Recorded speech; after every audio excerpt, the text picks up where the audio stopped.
Hey guys, this is your friend Nitish Kumar. कैसे हैं आप सभी? आशा करता हूँ स्वस्थ होंगे, मस्त होंगे और अपनी सक्सेस की जर्नी में व्यस्त होंगे। तो चलिए उसी सक्सेस की जर्नी में आज एक और इम्पोर्टेंट टॉपिक के बारे में डिस्कस किया जाए, एक महत्वपूर्ण टॉपिक के बारे में डिस्कस किया जाए। सो आज का जो हमारा टॉपिक रहेगा वह रहेगा कैटल थ्योरी ऑफ पर्सनालिटी। इससे पहले आपको समझना होगा कि पर्सनालिटी क्या होता है। सो चलिए डिस्कस करते हैं। हम लोगों ने पिछले एपिसोड में पर्सनालिटी को समझ लिया है और इससे थ्योरी मतलब कि ट्रेट थ्योरी को भी हम लोगों ने समझ लिया है।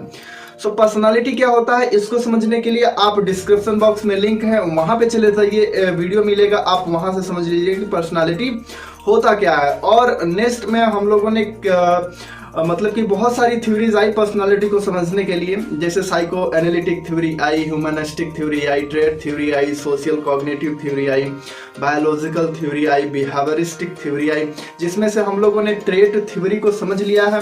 ट्रेट थ्योरी के बारे में अगर आप समझना चाहते हैं, इसके बारे में जानना चाहते हैं, तो डिस्क्रिप्शन बॉक्स में लिंक है, वहां पे जाइए और समझिए कि ट्रेट थ्योरी होता क्या है। आपको इस ट्रेट थ्योरी को समझना बहुत जरूरी है अगर आप कैटल थ्योरी को समझना चाहते हैं। तो दोनों का मतलब कि एक तरीके से कॉम्बिनेशन है। जब तक आप ट्रेट थ्योरी को नहीं समझ पाएंगे तब तक आप कैटल्स को मतलब कि उतना अच्छे तरीके से नहीं समझ पाएंगे। इसलिए मेरी एडवाइस आपको यही रहेगी कि पहले आप इस एपिसोड को बंद करिए यहीं पे और जाइए, डिस्क्रिप्शन बॉक्स में लिंक है, वहां पे देखिए ट्रेट थ्योरी क्या होता है।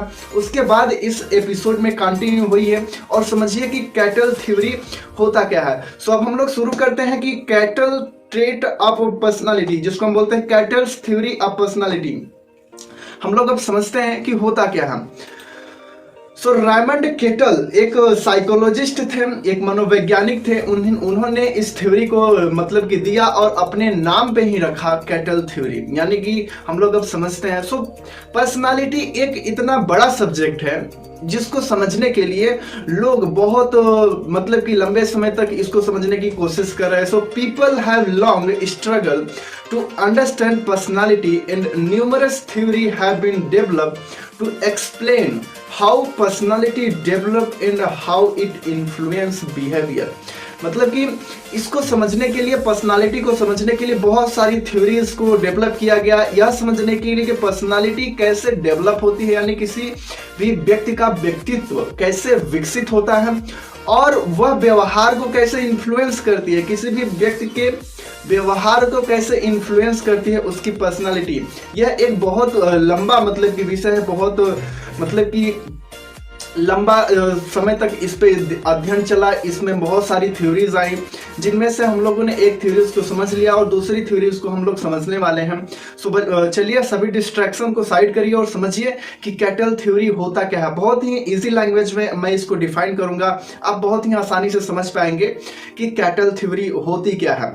So psychologists have long debated exactly how personality should be defined and described। बहुत सारे साइकोलॉजिस्ट थे, बहुत मतलब कि लंबे समय तक बहस किया, बहुत लंबे समय तक चर्चा किया कि कोई भी पर्सनालिटी यानी कि कैसे कार्य करती है, कैसे डेवलप होती है और इसको कैसे परिभाषित किया जा सकता है। यह सारी चीजें एक बहसात्मक मतलब बहुत दिनों तक इस पे बहस चला, बहुत दिनों तक इसमें स्टडी चला और उन्हीं मतलब कि थ्योरीज में से बहुत सारी थ्योरीज आई, जिसमें से one of the key idea is known as the trait theory of personality. हम लोगों ने अभी थोड़ी देर पहले समझा था कि ट्रेट थ्योरी के बारे में मैंने आपको बताया कि आप अगर ट्रेट थ्योरी को नहीं समझ पाए हैं, अगर आप ट्रेट थ्योरी को नहीं जानते हैं तो आप कैटल थ्योरी को नहीं समझ सकते। सो आप पहले जाइए, अभी तक आप नहीं गए हैं तो अभी फिर चले जाइए डिस्क्रिप्शन बॉक्स में, वहां पे आपको ट्रेट थ्योरी का वीडियो का लिंक मिल जाएगा, आप वहां से देखिए कि ट्रेट थ्योरी होता क्या है। So one of the key idea is known as the trait theory of personality. इन सभी मतलब की थ्योरीज में से, इन प्रमुख विचारों में से एक को व्यक्तित्व के लक्षण या विशेषता सिद्धांत के रूप में जाना जाता है, यानी कि ट्रेट थ्योरी या पर्सनालिटी के रूप में जाना जाता है। सो अब हम लोग यह समझते हैं कि ट्रेट थ्योरी आखिर में बताती क्या है, उसका मैसेज क्या है। So according to trait theory human personality is composed of a number of broad traits of dispositions, यानी कि विशेषता सिद्धांत, लक्षण सिद्धांत के अनुसार मानव व्यक्तित्व कई व्यापक लक्षणों या स्वभावों से बना है। मतलब कि ह्यूमन का यानी मानव का मतलब कि ह्यूमन के अंदर बहुत सारे लक्षण होते हैं, बहुत सारे क्वालिटीज होते हैं, बहुत सारे ट्रेड्स होते हैं, विशेषताएं होती हैं। उन सभी का मतलब कि एक समूह जो होता है, ऐसा मतलब कि वह उसकी पर्सनालिटी मतलब कि होती है, ऐसा ट्रेड थ्योरी का कहना है। अब वाकई में अगर देखा जाए तो गार्डन आलपोर्ट ने इस ट्रेड थ्योरी को दिया। गार्डन आलपोर्ट ने इसका इतना गहन अध्ययन किया। गार्डन आलपोर्ट ने अंग्रेजी भाषा में करीब 4000 से भी अधिक शब्दों की पहचान की, जिनका उपयोग व्यक्तित्व लक्षणों का वर्णन करने के लिए किया जा सकता है। यानी कि गार्डन आलपोर्ट ने पर्सनालिटी को डिफाइन करने के लिए, पर्सनालिटी को डिस्क्राइब करने के लिए, इसको समझने के लिए अंग्रेजी भाषा के 4000 से भी ज्यादा मतलब कि 4000 से भी ज्यादा वर्ड्स को छाटे, वर्ड्स को आइडेंटिफाई किया जो कि पर्सनालिटी को डिफाइन करते थे, पर्सनालिटी को डिस्क्राइब करते हैं। Psychologist garden Allport identified more than 4000 word in the English language that could be used to describe personality traits। अब जब गार्डन आलपोर्ट ने पर्सनालिटी को समझने के लिए 4000 से ज्यादा वर्ड्स को मतलब कि चयन किया, उसको निकाला जो कि पर्सनालिटी को डिस्क्राइब करती थी। अब यह जब थ्योरी आई तो काफी हद तक यह थ्योरी चली भी और अच्छा भी था। यह पर्सनालिटी को बहुत ही अच्छे तरीके से डिस्क्राइब करती थी, बहुत ही अच्छे तरीके से डिफाइन करती थी। लेकिन यहाँ पे एक ड्रॉबैक इसका ये रहा कि 4000 वर्ड, इट्स सो लॉन्ग, मतलब कि बहुत लंबा था, याद करने में, यूज करने में, स्टडी करने में मतलब कि काफी कॉम्प्लिकेटेड था। अब 4000 वर्ड से अधिक वर्ड जो कि पर्सनालिटी को मतलब कि डिफाइन करता था, अब उसको यूज कैसे किया जाए, उसको मतलब कि स्टडी कैसे किया जाए, इट्स सो लॉन्ग। यहीं से शुरुआत होती है रेमंड कैटल का योगदान, यानी कि जो गार्डन आलपोर्ट द्वारा विकसित की गई जो थ्योरी थी पर्सनालिटी को डिफाइन करने के लिए, मोर देन 1000 जो वर्ड उन्होंने आइडेंटिफाई किया था पर्सनालिटी को डिस्क्राइब करने के लिए, डिफाइन करने के लिए। अब उसी थ्योरी को रेमंड कैटल ने अध्ययन किया और मतलब कि उन्होंने इसमें अपने मतलब कि बताया। One such theory was proposed by psychologist Raymond cattle. He created a taxonomy of 16 different personality traits that could be used to describe and explain individual differences between people's personalities। यानी कि रेमंड कैटल ने उन 4000 word से मतलब कि जो personality को identify करते थे, उन्होंने इसको इस तरीके से अध्ययन किया कि उन्होंने मतलब कि इसमें जो वर्ड थे उसको 16 वर्ड में मतलब कि एक सारणी बना दी, 16 वर्ड को ही रखा। Raymond Cattell analysed Allport's list and weighted it down to 171 characteristic. यानी कि जो रेमंड कैटल थे, आलपोर्ट द्वारा जो थ्योरी दी गई थी जिसमें से मोर देन वर्ड्स थे जो कि पर्सनालिटी को आइडेंटिफाई करते थे, अब रेमंड कैटल्स ने उसको सॉर्ट कर दिया, यानी कि उसमें मतलब कि ऐसे वर्ड को अलग कर दिया जो समानार्थी थे, जो मतलब एक दूसरे से मैच करते थे, उन सभी को अलग करके उनको मतलब कि उस लिस्ट को, उस सारणी को 171 कैरेक्टरिस्टिक यानी कि 171 वर्ड में मतलब कि कन्वर्ट कर दिया और आगे फिर इसका अध्ययन किया। यानी कि जो गार्डन आलपोर्ट थे उन्होंने पर्सनालिटी को आइडेंटिफाई करने के लिए, पर्सनालिटी को डिफाइन करने के लिए मोर देन 4000 वर्ड्स को मतलब चुना था और रेमंड कैटल ने उन वर्ड्स का फिर से एनालाइज किया और उन्होंने 171 यानी कि 171 वर्ड्स में इसको कन्वर्ट कर दिया। फिर उन्होंने एक दूसरे से संबंधित लक्षणों की पहचान करने के लिए कारक विश्लेषण के रूप में जानी जाने वाली एक सांख्यिकी तकनीक यानी स्टैटिस्टिकल टेक्निक्स का उपयोग किया। इस पद्धति के साथ वह अपनी सूची को 16 प्रमुख व्यक्तित्व कारकों तक सीमित करने में सक्षम रहे। यानी कि उन्होंने उस 4000 वर्ड्स जो कि पर्सनालिटी को आइडेंटिफाई करते थे उसको पहले 171 वर्ड में कन्वर्ट किया, मतलब कि फिर उसको और अच्छे तरीके से एनालाइज किया और वहां से उन्होंने पर्सनालिटी को आइडेंटिफाई करने के लिए एक सांख्यिकी तकनीकी का इस्तेमाल करते हुए एक सारणी बनाई जिसमें से उन्होंने 16 यानी कि 16 पर्सनालिटी करेक्टरिस्टिक या पर्सनालिटी फैक्टर को वहां पे रखा। और फिर यह जो सारणी थी जो कि रेमंड कैटल द्वारा बनाई गई थी वह 16 पीएफ के नाम से जानी जाने लगी, जिसको हम 16 पर्सनालिटी फैक्टर्स के नाम से भी जानते हैं। अब हम लोग समझेंगे कि डिटेल में समझेंगे कि अब मतलब कि ये जो 16 पीएफ है वो होता क्या है। सो रेमंड कैटल के अनुसार इस थ्योरी में बताई क्या गई थी, रेमंड कैटल ने अपनी थ्योरी कैटल स्टेट में क्या बताया था इसके बारे में समझते हैं। सो रेमंड कैटल ने के अनुसार व्यक्तित्व लक्षणों की एक निरंतरता है जो दूसरे, अगर इसको हम दूसरे शब्दों में कहें तो प्रत्येक व्यक्ति में ये सभी 16 लक्षण एक निश्चित मात्रा में होते हैं, लेकिन वे कुछ लक्षणों में उच्च और कुछ में निम्न हो सकते हैं। यानी कि जो रेमंड कैटल ने अपनी सारणी में 16 फैक्टर्स यानी कि 16 पर्सनालिटी फैक्टर्स को रखा, 16 पर्सनालिटी फैक्टर्स को रखा, उन्होंने यह बताया कि यह जो फैक्टर है, यह जो क्वालिटी है, यह जो मतलब कि गुण है, हर व्यक्ति के अंदर कुछ न कुछ मात्रा में जरूर पाई जाती है और किसी व्यक्ति में कम मात्रा में पाई जाती है, किसी व्यक्ति में अधिक मात्रा में पाई जाती है, लेकिन पाई जाती जरूर है। So according to Cattell there is a continuum of personality traits. In other words, each person contains all these 16 traits to certain degree, but they might be high in some traits and low in other. यानी कि हम लोगों ने इसका मतलब समझ लिया। सो अब हम लोग समझते हैं कि जो 16 पर्सनालिटी फैक्टर है वो सारणी क्या है, इसके बारे में अब हम लोग डिटेल में समझेंगे कि वह मतलब कि जो गार्डन आलपोर्ट द्वारा विकसित की गई थी मोर देन 4000 वर्ड्स, जो कि पर्सनालिटी को आइडेंटिफाई करती थी, पर्सनालिटी को डिस्क्राइब करती थी, उसको जब रेमंड कैटल ने 16 पीएफ में कन्वर्ट कर दिया, सो जो सारणी है वह क्या बताती है इसके बारे में अब हम लोग डिटेल में समझते हैं, उस सारणी के बारे में डिटेल में समझते हैं।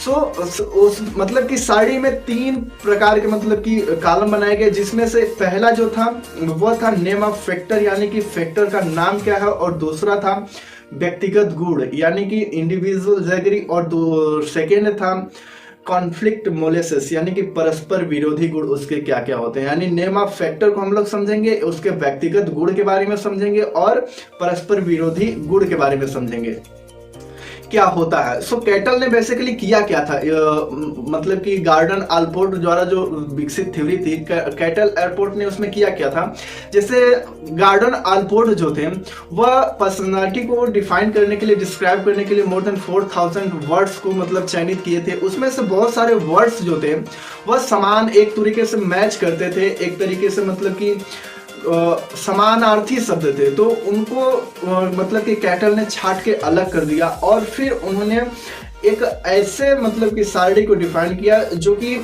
मतलब कि एक दूसरे से समान मतलब कि हैं और मतलब कि कोलैबोरेट कर सकते हैं, मतलब कि जिसको अध्ययन करने में आसानी हो सके। सो सारणी का पहला नेम ऑफ फैक्टर है एब्स्ट्रैक्टनेस यानी कि अमूर्तता, जिसका व्यक्तिगत गुण होता है इमेजिनेटिव यानी कल्पनाशील, और इसका पारस्परिक विरोधी गुण क्या होता है व्यवहारिक यानी प्रैक्टिकल। सो पहला क्लियर हो चुका, नेम ऑफ फैक्टर क्या अमूर्तता, और इसका व्यक्तिगत गुण कल्पनाशील, और इसका परस्पर विरोधी गुण क्या होता है व्यवहारिक यानी कि प्रैक्टिकल। दूसरा फैक्टर का नाम है एप्रीहेंशन यानी कि आशंका। अब इसका व्यक्तिगत गुण क्या होता है चिंतित यानी कि वरीड, और इसका परस्पर विरोधी गुण क्या होता है कॉन्फिडेंट यानी कि आत्मविश्वासी। सो आपको दूसरा समझ में आ गया होगा। इसका नेम ऑफ फैक्टर यानी कि नाम है इसका आशंका यानी कि एप्रीहेंशन, और इसका व्यक्तिगत गुण है चिंतित, और इसका परस्पर विरोधी गुण है वह है आत्मविश्वासी। और तीसरा जो है डोमिनेंस यानी प्रभुत्व। अब इसका ये पर्सनालिटी फैक्टर का नाम हो गया तीसरा डोमिनेंस यानी प्रभुत्व, और इसका व्यक्तिगत गुण क्या होता है फोर्सफुल यानी कि बलपूर्वक। अब इसका पारस्परिक विरोधी गुण क्या होता है, इसको हम बोलते हैं सम्मिश्र यानी कि विनम्र। अब आपको तीसरा भी समझ में आ गया होगा कि तीसरे पर्सनालिटी फैक्टर का नाम है प्रभुत्व, और इसका व्यक्तिगत गुण है बलपूर्वक यानी कि बलपूर्वक, और इसका परस्पर विरोधी गुण जो है वो है विनम्र। और अब हम लोग चौथे को समझते हैं कि चौथे पर्सनालिटी फैक्टर का नाम क्या है।